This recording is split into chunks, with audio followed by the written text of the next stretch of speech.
dewasa ini semakin marak penyalahgunaan obat-obatan yang seharusnya untuk menyembuhkan, namun dipergunakan tidak sesuai dosis. Terlebih dari itu marak sekali peredaran obat-obatan yang seharusnya mempergunakan resep dokter, namun dengan mudah diperjualbelikan di toko truk yang tidak memiliki perizinan sesuai ketentuan yang berlaku. Para pengguna obat-obatan yang seharus dipergunakan untuk kesembuhan, namun dipergunakan untuk mabuk-mabukan dewasa ini. Para kalangan muda-mudi tidak peduli lagi terhadap efek obat-obatan tersebut.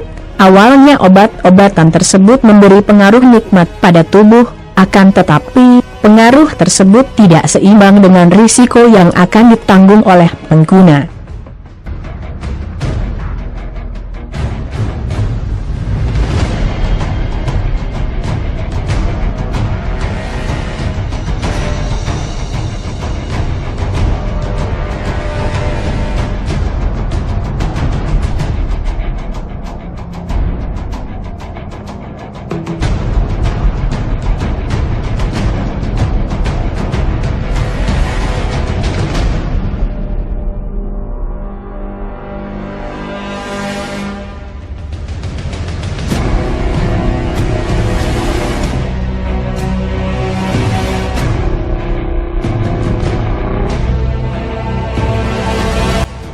Guna menyikapi perihal tersebut, tepatnya pada hari Sabtu malam Minggu, tanggal pukul 23 malam, Satpol PP Kabupaten Belitung beserta pihak BNNK Belitung dan pihak Balai POM Kabupaten Belitung menggelar razia di beberapa toko-toko yang diduga menjual obat-obatan yang tidak sesuai ketentuan yang berlaku. Sesuai pengakuan pihak Satpol PP pemerintah Kabupaten Belitung Ashar, mengatakan, dari hasil razia yang dilakukan, pihak Satpol PP menemukan banyak sekali obat-obatan yang dijual tidak sesuai ketentuan yang berlaku.